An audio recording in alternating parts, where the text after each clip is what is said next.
এটা সাদাটা আর কি যেটা আর এইটা না, এটা কি গাভিন? তা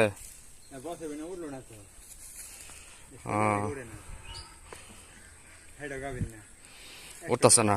এটা বাছুর কোনটা? এটাই না? বয়স কত বাছুরের?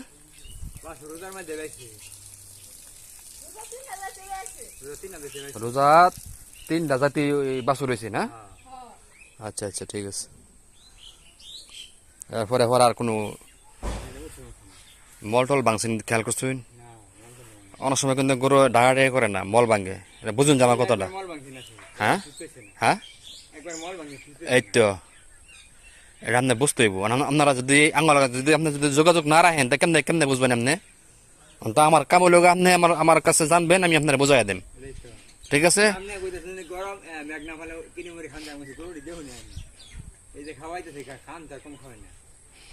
কিনবি তো আছে, কিনবো 3 মাস পর খাওয়ান যায়। 3 মাসের ভিতরে অনেকে আছে যে একবার জায়গা 2বারও খাওয়ায়। ঠিক আছে, এটা আপনি বুঝছেন না, খাওয়াইতে হইব। আপনি মনে হয় যে যদি না বুঝুন তা কেমনে?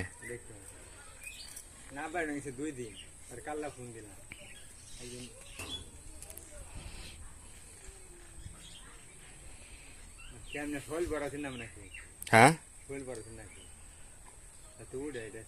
ও মানে যাতে ইয়া হয়, হিট আসার জন্য। হ্যাঁ আচ্ছা, হিটে আসবো, চিকিৎসা দিলে সমস্যা নেই। ওইটাও না? ওটা তো একবার হয়েছে না? না, হিটে আসার তো চিকিৎসা অনেক ব্যয়বহুল, কোলাবে হইতেন না।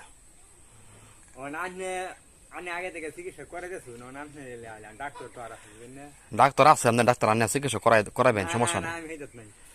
আপনি হেগর যদি আপনার চিকিৎসা করতে মঞ্চ করাইবেন, সমস্যা নাই। কারণ চিকিৎসা করলে আপনার টাকা খরচ করতে হবে। আমার দায়ী করায়, আপনি যারা দাম আছে তারা দায়ী করায়। এটাই, আপনি চিকিৎসা করলে ওষুধ খাওয়াইতে হবে, আর ওষুধ খাওয়াইলে টাকা খরচ করতে হবে। আর ওষুধ আমি নিজে বানাই না, ওষুধ তো আমারও মনোরঞ্জন যে হয়তো আমি আপনারা কয়ে দিলাম আপনি এই ওষুধ খাওয়াইন, এই আমি আপনারা ফর্মুলা দিতে পারি যে আপনি এই ওষুধগুলো খাওয়ান। এর বেশি কিছু তো আমি তো করতে পারবো না। আপনাকে আপনি বাজার থেকে দোকান থেকে ওষুধ কিনে নিয়ে আসবেন। ঠিক আছে, সবচেয়ে ভালো কিনে নিয়ে আসবেন, আমি আপনার কয়ে দেন এভাবে এই ওষুধগুলো খাওয়াই। আচ্ছা, আপনার খাতার কলম নিয়ে লিখে দিই, আপনি এগুলো খাওয়াইন। আপনার ভাগ্য ভালো থাকলে 1 সন্ধ্যার মধ্যে কাম হয়ে যাবো। ঠিক আছে।